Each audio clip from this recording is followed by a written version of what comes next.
السلام علیکم ورحمۃ اللہ وبرکاتہ۔ ان الحمد للہ رب العالمین والصلاة والسلام علی اشرف الانبیاء والمرسلین والعاقبۃ للمتقین، اما بعد رب اشرح لی صدری ویسر لی امری واحلل عقدۃ من لسانی یفقهوا قولی رب زدنی علما، اللہم رب زدنی علما، آمین۔ محترم بزرگوں، دوستوں، نوجوان ساتھیوں، پردہ نشین ہماری مائیں اور بہنیں، درس توحید کے درس نمبر 10 میں آپ تمام حضرات کا خیر مقدم کرتے ہیں۔ اس سے قبل کے درس میں ہم نے بہت ساری چیزوں کو جانا اور سمجھا، جس سے قبل کے دروس ہوئے درس توحید کے، اور جو کل کا درس تھا ہم نے اس میں مشرکین کی جانب سے پیش کی گئی تیسری دلیل کا تجزیہ کیا اور جائزہ لیا کہ کس طریقے سے اللہ تبارک و تعالی کے نزدیک ان کی اس دلیل کی کوئی حیثیت اور وقت نہیں ہے، لہذا انسان مسلمان شرک کے اندر کس طرح سے ملوث ہوتا ہے، کس طرح سے شرک کا شکار ہوتا ہے، اس کے کیا کیا اسباب ہیں، کن کن وجوہات سے شرک کے اندر آدمی چلا جاتا ہے، ان تمام کا احاطہ کرنا یا ان تمام کو یہاں بیان کرنا تو مشکل ہے، لہذا ان میں سے کچھ چیزیں یا کچھ باتیں آپ کے سامنے رکھی جائیں گی۔ لہذا اسی مناسبت سے ہمارے آج کے درس کا موضوع ہے شرک کے اسباب، اور ان شرک کے اسباب میں سے دو اہم اسباب کو ذکر کیا جائے گا، جس میں سے پہلا ہے جہالت اور دوسرا ہے تعلیمی ادارے۔ تو آئیے چلتے ہیں، آج کے درس کو شروع کرتے ہیں۔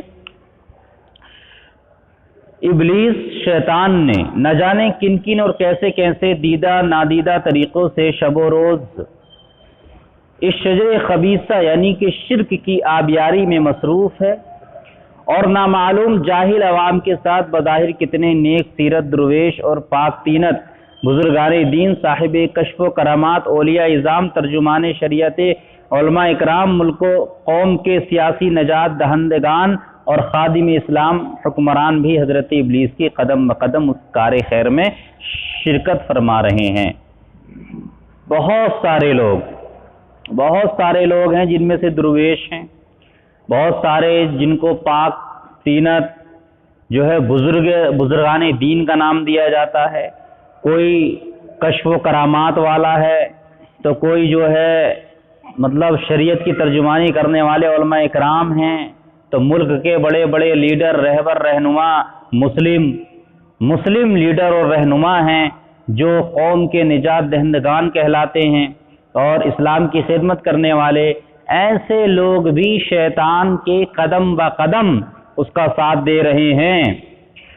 حضرت عبداللہ ابن مبارک رحمہ اللہ نے کیا ہی خوب فرمایا، ان کا ایک قول ہے، فَهَلْ أَفْسَدَ الدِّينَ إِلَّا الْمُلُوكَ وَأَحْبَارُ سُوءٍ وَرُهْبَانُهَا، کیا دین بگاڑنے والوں میں بادشاہوں، علماء سوء اور درویشوں کے علاوہ کوئی اور بھی ہے؟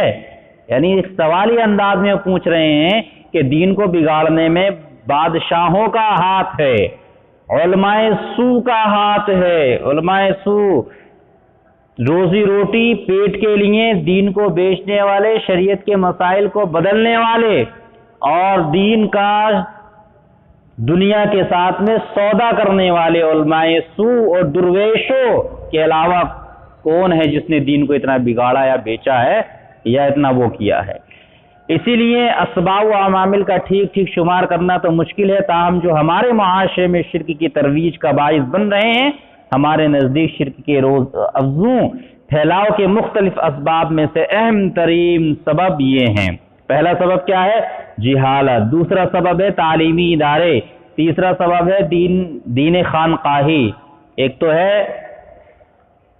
دین اسلام، ایک ہے دین خانقاہی، خانقاہوں کا دین، فلسفے وحدت الوجود، وحدت الشہود اور حلول، اور پاکستان اور ہندوستان اور پاکستان کا قدیم ترین مذہب ہندو مت اور حکمران طبقہ، یہ تمام چیزیں مل کر کے آج شرک کو پھیلا رہے ہیں۔ کتاب و سنت سے لا علمی میں سب سے بڑا سبب جو شرک کے پھیلنے پھولنے کا باعث بن رہا ہے، اسی جہالت کے نتیجے میں انسان آبا و اجداد اور رسم و رواج کی اندھی تقلید کا اسیر ہوتا ہے۔ ایک عام آدمی ہے، اس کو کیا پتا، دین سے بھی اتنی واقفیت نہیں ہے اس کی، اس نے دین کا علم بھی حاصل نہیں کیا، پڑھائی نہیں کی، باپ دادا کو جو کرتا ہوا اس نے دیکھا وہی اس نے بھی کرنا شروع کر دیا، تو یہ جہالت ہے یا نہیں ہے؟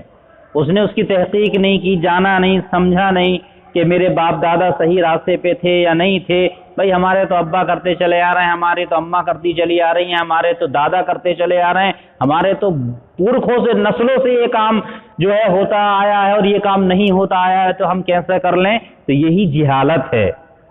اسی جہالت کے نتیجے میں انسان ضعف عقیدہ کا شکار ہوتا ہے، اسی جہالت کے نتیجے میں انسان بزرگان دین اور اولیاء اکرام سے عقیدت میں غلو کا طرز عمل اختیار کرتا ہے۔ لہذا کچھ واقعات بیان کیے جاتے ہیں جو ہمارے ملک ہندوستان کے نہیں بلکہ ملک پاکستان سے تعلق رکھتے ہیں، اور وہ ایک مسلمان ملک ہے، ایک اسلامی حکومت وہاں پر قائم ہے، وہاں پر جہالت کا یہ عالم اور یہ حال ہے کہ اللہ سے توبہ کرنا چاہیے، استغفر اللہ، اللہ تعالیٰ بچائے، الامان والحفیظ کے ایسے واقعات وہاں رونما ہوتے ہیں ملک پاکستان میں، جو کہ ایک پاکستان ملک ہے، وہ ایک مسلم ملک ہے، اسلامی حکومت کے نام سے جانا جاتا ہے، کہ ہمارے ملک ہندوستان میں بھی شاید اتنے واقعات نہ ہوتے ہوں جتنے وہاں پر پیش آتے ہوں۔ لہذا ملک ہندوستان میں بھی جہالت کا یہی عالم ہے اور ملک پاکستان کا بھی یہی عالم ہے، یہاں پر بھی اس طرح کے واقعات دیکھنے کو ملتے ہیں۔ تو لہذا یہ دھونی رام روڈ لاہور میں ایک تجاوزات پر جو تیر چل رہا ہے، اس کی زد سے بچنے کے لیے میو ہسپتال کے نزدیک ایک میڈیکل اسٹور کے منچلے مالک نے اپنے اسٹور کے بیت الخلا پر، اب دیکھیے جہالت کا یہ بیت الخلا جانتے ہیں کس کو کہتے ہیں؟ بیت الخلا ٹوائلٹ، تو ٹوائلٹ کے اوپر بیت الخلا کے اوپر رات کے اندھیرے میں شاہ عزیز اللہ کے نام سے ایک فرضی مزار بنا ڈالا، ٹھیک ہے؟ اس مزار پر دن بھر سینکڑوں افراد جمع ہوتے جو مزار کا دیدار کرتے اور دعائیں مانگتے۔ یہ عالم ہے جہالت کا۔ اسی طریقے سے ہمارے ملک ہندوستان میں بہت سارے واقعات ایسے ہیں۔ اختلاف امت کا المیہ کے مصنف حکیم فیض عالم، یہ بھی پاکستان کا واقعہ ہے، عالم صدیقی صاحب لکھتے ہیں کہ میں آپ کے سامنے ایک واقعہ حلفیہ پیش کرتا ہوں کہ چند روز ہوئے میرے پاس ایک عزیز رشتہ دار آئے جو شدت سے کشتہ پیری ہیں۔ میں نے باتوں باتوں میں کہا کہ فلاں پیر صاحب کے متعلق اگر 4 عاقل بالغ گواہ پیش کر دوں جنہوں نے انہیں زنا کا ارتکاب کرتے دیکھا ہو تو پھر ان کے متعلق کیا کہو گے؟ کہنے لگے یہ بھی کوئی فقیری کا راز ہوگا جو ہماری سمجھ میں نہ آتا ہوگا۔ پھر ایک پیر صاحب کی شراب خوری اور بھنگ نوشی کا ذکر کیا تو کہنے لگے بھائی جان یہ باتیں ہماری سمجھ سے باہر ہیں، وہ بہت بڑے ولی ہیں۔ یعنی ایک طرف بھنگ بھی چل رہی ہے، چرس بھی چل رہی ہے، افیون بھی چل رہی ہے، اور وہ اللہ کے بہت بڑے ولی بھی ہیں۔ اور سنو پاکستان کا یہ واقعہ ہے، ضلع گوجرانوالا کے گاؤں کوٹلی کے ایک پیر صاحب نحوہ والی سرکار کے نام سے مشہور ہے، نحوہ والی سرکار کے چشمدید حالات کی رپورٹ ایک اقتباس میں بیان کی گئی ہے کہ صبح 8 بجے حضرت صاحب نمودار ہوئے، ارد گرد مرد و خواتین یعنی اور مرد اور عورت سب مرید ہو لیے، کوئی ہاتھ باندھے کھڑا تھا، کوئی سر جھکائے کھڑا تھا، کوئی پاؤں پکڑ رہا تھا، بعض مرید حضرت کے پیچھے پیچھے ہاتھ باندھے چل رہے تھے، جبکہ پیر صاحب صرف ایک ڈھیلی ڈھالی لنگوٹی باندھے ہوئے تھے۔ چلتے چلتے نہ جانے حضرت کو کیا خیال آیا کہ اسے بھی لپیٹ کر کندھے پر ڈال لیا، بالکل ننگے تھے، ایک لنگوٹ باندھے ہوئے تھے بس، تو وہ بھی ڈال لیا۔ خواتین نے، جو عورتیں تھیں جن کے محرم بھائی بیٹے باپ ساتھ تھے، شرم کے مارے سر جھکا لیا، لیکن عقیدت کے پردے میں یہ ساری بے عزتی برداشت کی جا رہی تھی۔ ہمارے ملک ہندوستان میں بھی اس طرح کا مذہب اختیار کرنے والے لوگ ہیں اور ننگے چلتے ہیں جینیوں میں ننگے چلتے ہیں بابا، تو یہ تو چلو خیر غیر مسلم ہے، یہ تو مسلمان ملک ہے، اسلامی حکومت ہے، یہاں اس طرح کے معاملات اور واقعات ہوتے ہیں اور کوئی پابندی نہیں ہے، دھڑلے کے ساتھ میں جو ہے یہ سب پیری مریدی کے واقعات چل رہے تھا۔ تو یہ ایک دو واقعات مثال کے طور پر یہاں بیان کیے گئے، ورنہ اس کوچے کے اسرار و رموز سے واقف لوگ خوب جانتے ہیں کہ حقیقت حال اس سے کہیں زیادہ ہے۔ عقل و خرد کی یہ موت، فکر و نظر کی یہ مفلسی، اخلاق و کردار کی یہ پستی، عزت نفس اور غیرت انسانی کی یہ رسوائی، ایمان اور عقیدے کی یہ جاکنی کتاب و سنت سے لا علمی اور جہالت کا نتیجہ نہیں تو اور کیا ہے؟ یہ جہالت ہی تو ہے کہ ایک ننگا بابا ہے، اس کے ساتھ سامنے سر جھکایا جا رہا، ہاتھ پیر چومے جا رہے ہیں اس کے اور اس کو ولی قرار دیا جا رہا ہے۔ تو یہ سب جہالت ہے، آبا و اجداد کی تقلید کرنا، ہمارے باپ داداؤں کے زمانے سے یہ نہیں ہوتا چلا آیا ہے اور یہ ہوتا چلا آیا ہے، ہم یہ کریں گے یہ نہیں کریں گے، تو یہ سب جہالت ہی ہے اور کیا ہے۔ آگے چلتے ہیں، دوسری چیز ہے تعلیمی ادارے۔ اگر ان کو یوں کہا جائے کہ وہ ہمارے صنم قدے بن چکے ہیں تعلیمی ادارے، تو یہ مبالغہ نہ ہوگا۔ کیوں؟ اس لیے کہ ملک ہندوستان اور پاکستان کا یہ المیہ بن چکا ہے کہ ملک کے اندر جو تعلیمی ادارے ہیں، ملک ہندوستان پاکستان کے اندر، ملک ہندوستان میں نام نہاد مسلمانوں کے جو ادارے ہیں، وہاں پر بچوں کا برین واش کیا جاتا ہے، اندھی تقلید کو ان کو شروع سے پڑھنا، لڑنا، اس کے لیے جھگڑنا، اس پر عمل کرنا سکھایا جاتا ہے۔ کتاب اللہ سنت رسول کی تعلیم نہیں دی جاتی ہے، بلکہ تقلید پر کیسے جما جائے، فلسفہ اور منطق کو پڑھایا جاتا ہے کہ کیسے قرآن اور حدیث کی بات کو توڑا اور مروڑا جائے، کیسے اسے اپنے مقصد کی بات بنایا جائے۔ عقیدہ توحید کے بارے میں کچھ نہیں پڑھایا جاتا، کچھ نہیں سکھایا جاتا، بلکہ سکھایا جاتا ہے تو یہ سکھایا جاتا ہے کہ اگر نبی نہ ہوتے تو کچھ بھی نہ ہوتا، یہ بھی نہ ہوتا تو وہ بھی نہ ہوتا۔ نعتیں، نظمیں، گائے کی موسیقی سکھا کر کے اور صاحب کتاب اللہ سنت رسول کے خلاف نہ رکنے والا تیز ترار جو ہے بلیٹ ٹرین بنا کر کے مدرسوں سے نکال دیا جاتا ہے، اور پھر وہ علماء حق کے سامنے آ کے زبان درازیاں کرتے ہیں، گالی گلوچ کرتے ہیں، منطق اور فلسفوں کے ذریعہ سے اندھی تقلید کو ثابت کرتے ہیں، قرآن اور حدیث کے دلائل کو توڑ اور مروڑ کر کے بیان کرتے ہیں۔ لہذا یہ ملک کے تعلیمی اداروں کے حالات ہیں، یہ بھی ایک سبب ہے کہ جن کی وجہ سے شرک عام ہوتا چلا جا رہا اور پھیلتا چلا جا رہا ہے۔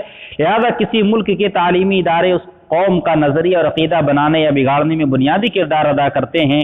ہمارے ملک اور قوم کی یہ بد نصیبی ہے کہ ہمارے تعلیمی اداروں میں دی جانے والی تعلیم ہمارے دین کی بنیاد عقیدہ توحید سے کوئی مطابقت نہیں رکھتی۔ اس وقت ہمارے سامنے دوسری، تیسری، چوتھی، پانچویں، چھٹی، ساتویں اور آٹھویں جماعت کی اردو کی کتب آپ دیکھ سکتے ہیں اٹھا کر کے موجود ہے کہ ان میں کس طرح کے واقعات پڑھائے جاتے ہیں، سکھائے جاتے ہیں۔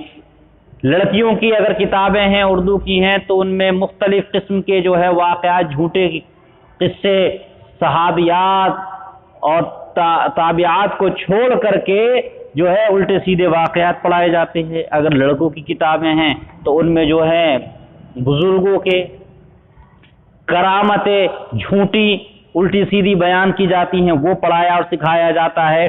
تو کہیں حضرت فاطمہ کو علیہ السلام بتایا جاتا ہے، لکھا جاتا ہے، حضرت داتا گنج بخش جو ہے یہ لکھا جاتا ہے۔ اسی طریقے سے اور بہت سارے جو ہے بابا فرید گنج شکر ہیں، ان کے بارے میں اسی طریقے سے کیا نام ہے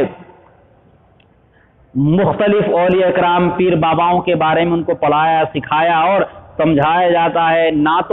نعتوں کے ذریعہ سے جو ہے ان کو پڑھایا سکھایا جاتا ہے، اور نبی پاک صلی اللہ علیہ وسلم کو کہیں عالم الغیب بتایا جا رہا ہے تو کہیں کچھ بتایا جا رہا ہے تو کہیں کچھ بتایا جا رہا ہے کتابوں کے ذریعے سے۔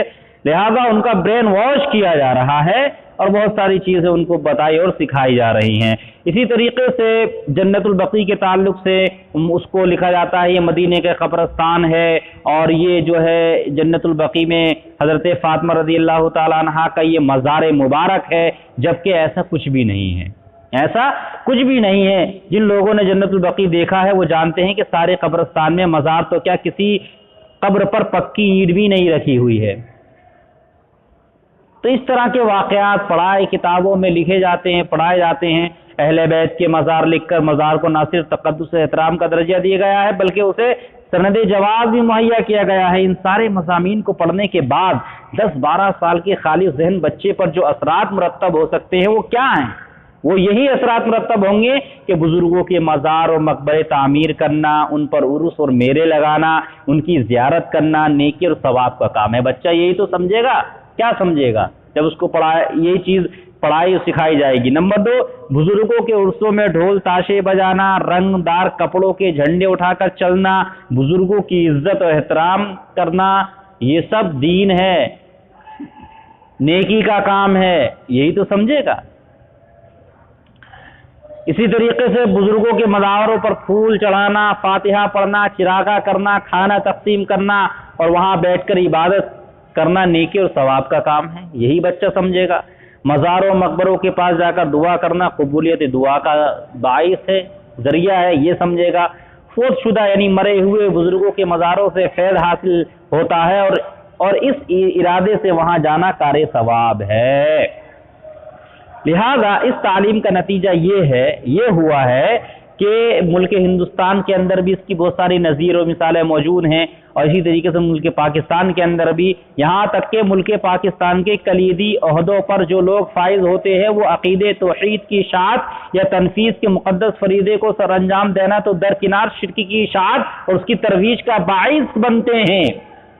یہاں تک کہ پاکستان ہی کا واقعہ ہے نا کہ وہاں سے جب سعودی سے کہ وہاں کے ایک سعودی سے زیارت کے لیے پاکستان کے دورے پر آئے تھے، وہاں کے کیا نام ہے مفتی تھے، شاید کہ وہاں کا کوئی گورنر تھے یا کوئی سیاسی عہدے پر فائز شخصیت، کوئی بڑی شخصیت تھی، مجھے یاد نہیں آ رہا ہے نام، تو تقریباً شاید غالباً پرویز مشرف نے کہا تھا کہ فلاں پیر صاحب کے مزار پر چلتے ہیں، بابا صاحب کے مزار پر، تو جواب دیا تھا کہ اگر مزاروں پر جانا ثواب کا کام ہوتا، مزاروں پر جانا حاضری لگانا ثواب اور نیکی کا کام اور دین کا کام ہوتا تو ہمارے یہاں اس بزرگ سے بھی زیادہ مقدس ہستی کی قبر موجود ہے، جناب محمد رسول اللہ صلی اللہ علیہ وسلم کی، ہم اس کو سونے کا بنا کر اس کی عبادت کرتے۔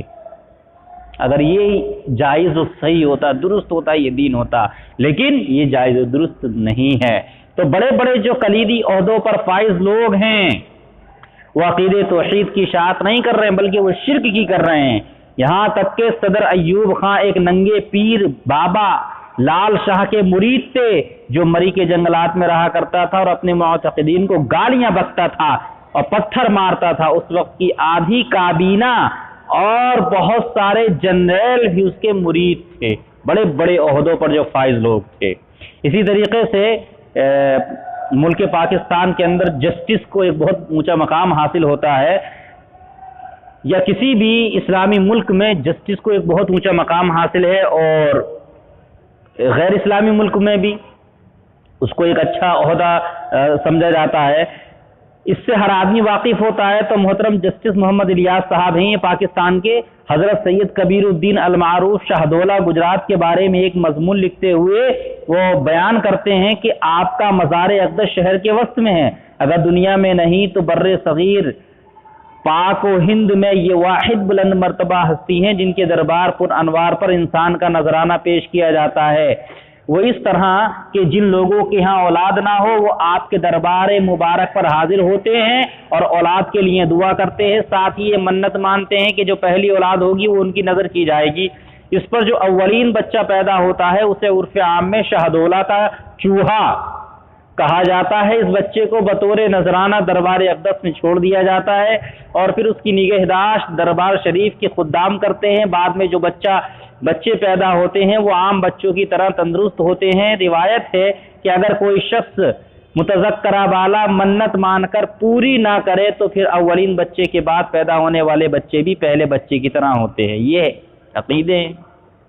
یعنی کیا نام رکھتے ہیں؟ شاہدولہ کا چوہا۔ یعنی انسانی بچہ ہے، وہ پیدا ہو رہا ہے اور اس کو نام دیا جا رہا ہے شاہدولہ کا چوہا. بتاؤ، استغفر اللہ، ان اللہ و انا الیہ راجعون. یہ ہے انسانیت کو رسوا کرنے والا عقیدہ. اسی طریقے سے پاکستان کے جسٹس عثمان علی شاہ صاحب مملکت خداداد اسلامی جمہوریہ پاکستان کے ایک انتہائی اعلیٰ اور اہم منصب وفاقی محتسب اعلیٰ پر فائز ہیں. ایک انٹرویو میں انہوں نے انکشاف فرمایا، میرے دادا بھی فقیر تھے، میرے دادا بھی فقیر تھے. ان کے متعلق مشہور تھا کہ اگر بارش نہ ہو تو اس مست آدمی کو پکڑ کر دریا میں پھینک دو تو بارش ہو جائے گی. انہیں دریا میں پھینکتے ہی بارش ہو جاتی تھی. اچھا، نکال کر کون لاتا تھا؟ ہم دریا میں جاتے تھے، بہہ کے چلے آتے تھے، یہ آتے ہی نہیں تھے، پھینکتے تھے، بارش ہو جاتی تھی. آج بھی ان کے مزار پر لوگ پانی کے گھڑے بھر بھر کر ڈالتے ہیں. اب وہ تو رہے نہیں تو ان کے مزار کو اٹھا کے دریا میں پھینک دے. یہ کریں، پہلے ان کو اٹھا کر کے پھینکتے تھے، اب ان کے مزار کو پھینکا کریں، یہی تو ہوگا. اسی طریقے سے حضرت مجدد الفسانی رحمہ اللہ کے عرس شریف میں شامل ہونے والے پاکستانی وفد کے سربراہ سید افتخار الحسن ممبر صوبائی اسمبلی نے اپنی تقریر میں سر ہند کو کعبہ کا درجہ دیتے ہوئے دعویٰ کیا کہ ہم نقشبندیوں کے لیے مجدد الفسانی رحمہ اللہ کا روزہ حج کے مقام بیت اللہ شریف کا درجہ رکھتا ہے. استغفر اللہ، استغفر اللہ، استغفر اللہ. یہ ہے عقیدہ، یعنی کہ ایک آدمی، عام آدمی کی قبر کو بیت اللہ یعنی اللہ کا گھر، نعوذ باللہ، استغفر اللہ، انا للہ و انا الیہ راجعون قرار دے دیا، اللہ کے گھر سے تشبیہ دے دی. ہمارے یہاں ملک ہندوستان میں بھی بہت ساری جگہیں ایسی ہیں کہ لوگ طواف کر رہے ہیں، چکر کاٹ رہے ہیں. کیا ہو رہا ہے؟ جس نے اجمیر جا کر طواف کر لیا اس کا حج ہو رہا ہے، تو کہیں کلیئر جا کر کے طواف ہو رہے ہیں، تو کہیں جو ہے کچھوچا جا کر کے طواف ہو رہے ہیں، تو کہیں جو ہے بہت ساری جگہیں ہیں بڑی بڑی، کیا نام ہے بارہ بنکی میں، دیوا شریف جا کر کے یہ سارے معاملات چل رہے ہیں. لہذا ملک پاکستان کے صدر مملکت، کابینہ کے ارکان، فوج کے جنرل، عدلیہ کے جج اور اسمبلیوں کے ممبر، سبھی حضرات تعلیمی اداروں کے سند یافتہ فارغ التحصیل ہیں. ان کے عقیدے اور ایمان کا کہ افلاس پکار کر یہ گواہی دے رہا ہے کہ ہمارے تعلیمی ادارے در حقیقت علم کدے نہیں صنم کدے ہیں، بت خانے بن چکے ہیں جہاں توحید کی نہیں شرک کی تعلیم دی جاتی ہے، اسلام کی نہیں جہالت کی اشاعت ہو رہی ہے، جہاں سے روشنی نہیں تاریکی پھیلائی جا رہی ہے. حکیم الامت علامہ اقبال رحمہ اللہ نے ہمارے تعلیمی اداروں پر کتنا درست تبصرہ فرمایا. علامہ اقبال نے کیا درست کہا، گلا تو گھوٹ دیا اہل مدرسہ نے تیرا، کہاں سے آئے صدا لا الہ الا اللہ. مدرسے میں منطق، فلسفہ، شرکی بدعتی عقائد کو پڑھا کر کے، اس کا برین واش کر کے اس کا گلا گھوٹ دیا، عقیدے توحید کا گلا تو گھوٹ دیا اہل مدرسہ نے تیرا، کہاں سے آئے صدا لا الہ الا اللہ. لہذا ان تمام حقائق کو سامنے رکھتے ہوئے اس تصور کی بھی مکمل نفی ہو جاتی ہے کہ قبر پرستی اور پیر پرستی کے شرک میں صرف ان پڑھ، جاہل اور گوار قسم کے لوگ ہی مبتلا ہوتے ہیں. ایسا نہیں ہے، بلکہ پڑھے لکھے لوگ اس سے محفوظ نہیں ہیں. پڑھے لکھے لوگ اس سے جو عقیدہ، یہ جو تصور کرتے ہیں کہ جاہل لوگ ہی شرک میں مبتلا ہوتے ہیں اور پڑھے لکھے لوگ اس سے محفوظ ہیں، یہ غلط تصور ہے. بلکہ جس حمام میں جاہل ننگے ہیں شرک کے معاملے میں، اسی حمام میں یہ پڑھے لکھے لوگ بھی ننگے نظر آتے ہیں. اللہ تبارک و تعالیٰ سے دعا ہے الہ العالمین ہماری حفاظت فرمائے ان شرکی عقائد سے. الہ العالمین تو ہمیں ہر حال میں توحید پر گامزن فرما. الہ العالمین ہم تمام مسلمانوں کو شرک سے بچا. الہ العالمین شرکی اعمال سے بچا. الہ العالمین تو ہمیں توحید کی دعوت کو عام کرنے کی توفیق عطا فرما. الہ العالمین جب تک دنیا میں زندہ رکھ، ایمان اور توحید پر زندہ رکھ. جب موت آئے تو ایمان اور توحید پر موت آئے. آمین یا رب العالمین. ربنا تقبل منا انک انت السمیع العلیم وتوب علینا انک انت التواب الرحیم. وصلی اللہ علی النبی والسلام علیکم ورحمۃ اللہ وبرکاتہ.